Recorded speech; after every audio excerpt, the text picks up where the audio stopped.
Hello everyone. Chapter का नाम है द मॉडल मिलियनेयर, जिसको लिखा है ऑस्कर वाइल्ड ने। कहा जाता है कि अगर कोई धनवान नहीं है तो उसका अच्छा दिखना भी कोई काम का नहीं।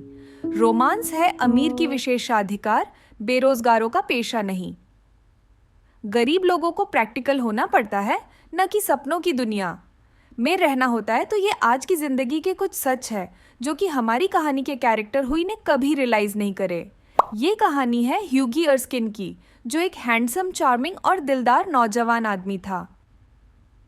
ह्यूगी का फिजिकल लुक बहुत इम्प्रेसिव था। Crisp brown hair, clear cut profile, grey eyes और हर किसी को आकर्षित करने वाला चार्म। वो लड़कों और लड़कियों दोनों में इक्वली पॉपुलर था। लेकिन उसकी एक समस्या थी, वो पैसा कमाने में बिल्कुल सफल नहीं था। वो बहुत कोशिश कर चुका था। स्टॉक एक्सचेंज में 6 महीने काम किया, लेकिन वहां रहना उसके लिए मुश्किल था। टी मर्चेंट भी बना, लेकिन जल्दी ही उसे चाय बेचने में बोरियत हो गई। ड्राई शेरी, शेरी मतलब एक पीले रंग की स्पेनिश वाइन, बेचने की कोशिश की, लेकिन वो भी काम नहीं आया। अंत में हुगी कुछ भी नहीं बन पाया और बन गया एक डिलाइटफुल और चार्मिंग, लेकिन बिना प्रोफेशन वाला नौजवान आदमी। उसके पास बस वो 200 थे जो उसकी बूढ़ी आंटी उसे देती थी। लेकिन मामला बस से बदतर तब हुआ जब भाई साहब को प्यार भी हो गया, और जिस लड़की से वह प्यार करता था उसका नाम था लॉरा मार्टन। और लॉरा एक रिटायर्ड कर्नल की बेटी थी। कर्नल के हिंदुस्तान में पोस्टिंग हुआ करती थी, और हिंदुस्तान में रहते हुए इन्होंने अपना आपा खो दिया था और इनका डाइजेस्टिव सिस्टम भी खराब हो गया। मतलब हर टाइम बहुत छोटी छोटी बातों पर गुस्सा होने लगे थे। दोस्तों, लारा हुई को बहुत पसंद करती थी और हुई भी लॉरा को बहुत पसंद करता था। यहाँ तक ये साहब तो लॉरा के शूज स्ट्रिंग्स को भी किस करने के लिए तैयार थे। मतलब बताना चाह रहे हैं कि बहुत पसंद करता था उसको। और पूरे लंदन में इन दोनों से ज़्यादा हैंडसम कपल कोई नहीं था, और इन दोनों के पास में पैसा नहीं था। लेकिन यहाँ पर हमें पता लग रहा है कि लॉरा के पास में भी पैसे नहीं है थे। उसके फादर कर्नल थे, रिटायर्ड हो गए, लेकिन लॉरा काबिल नहीं है कि वो पैसा कमा सके।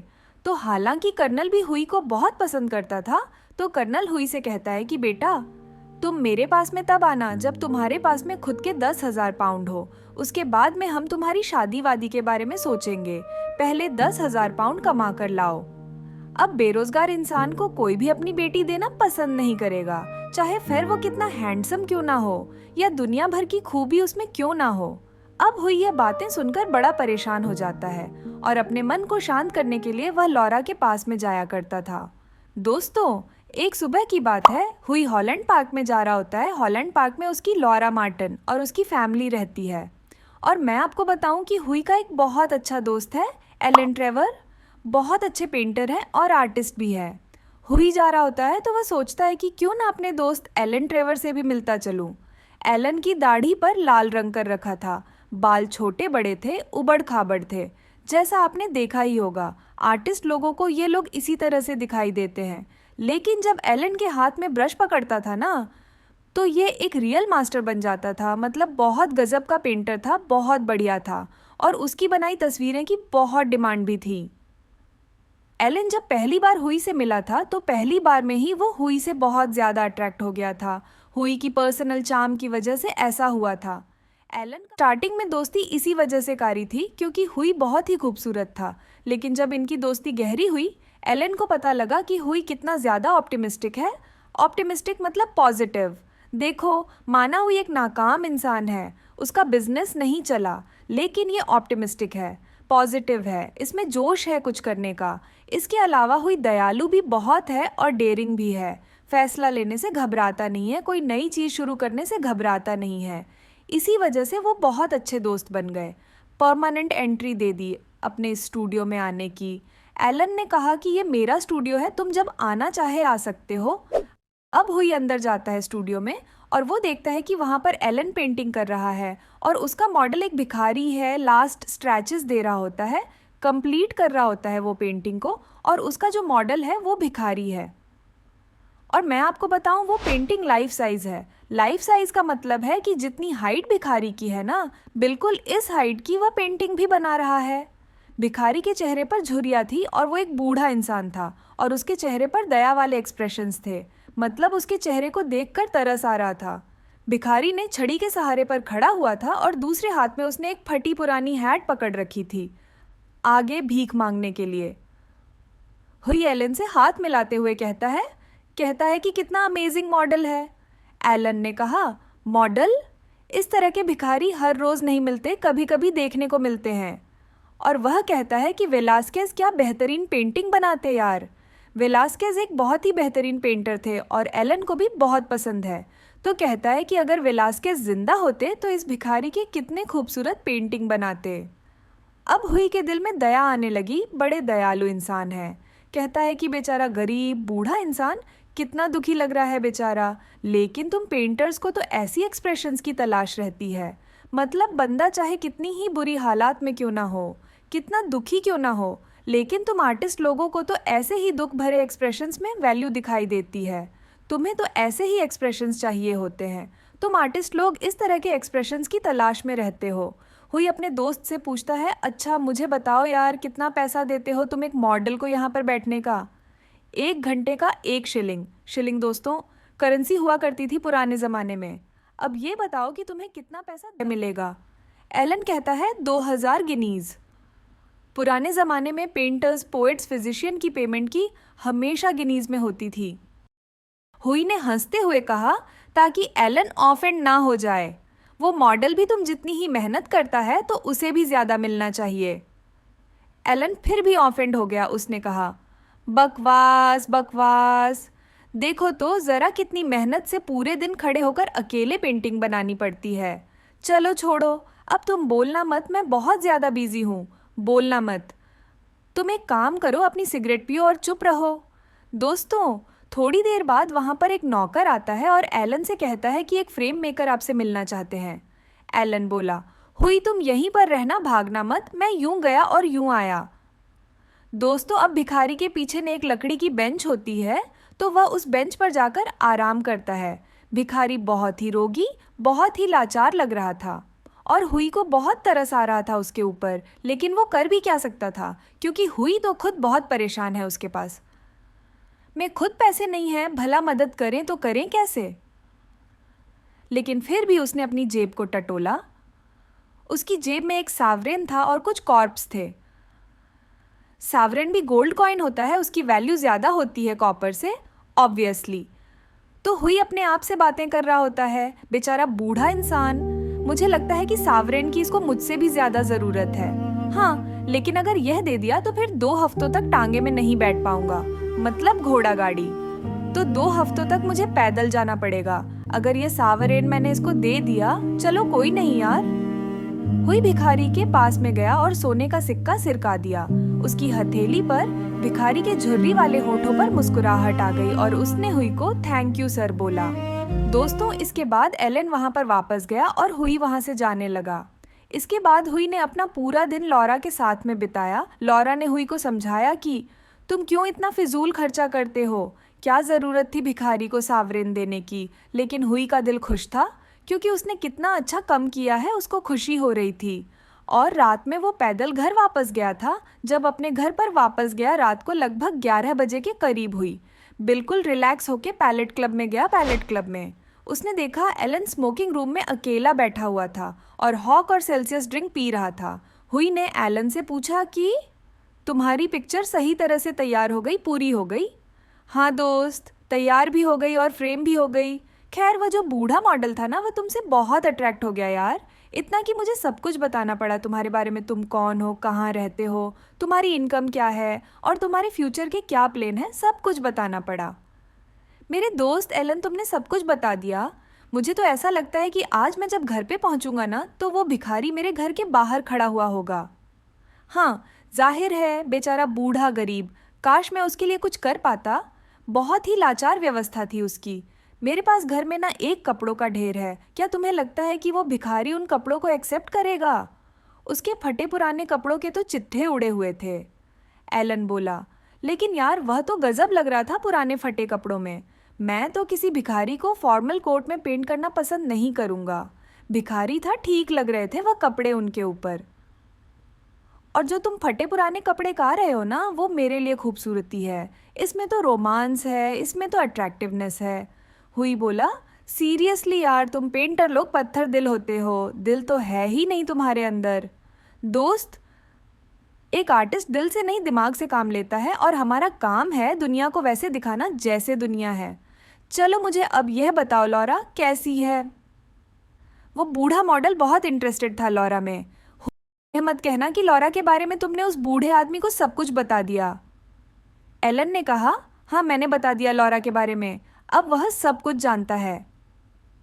कठोर करनाल के बारे में भी, प्यारी लॉरा के बारे में भी, और 10,000 पाउंड के बारे में भी जानता है।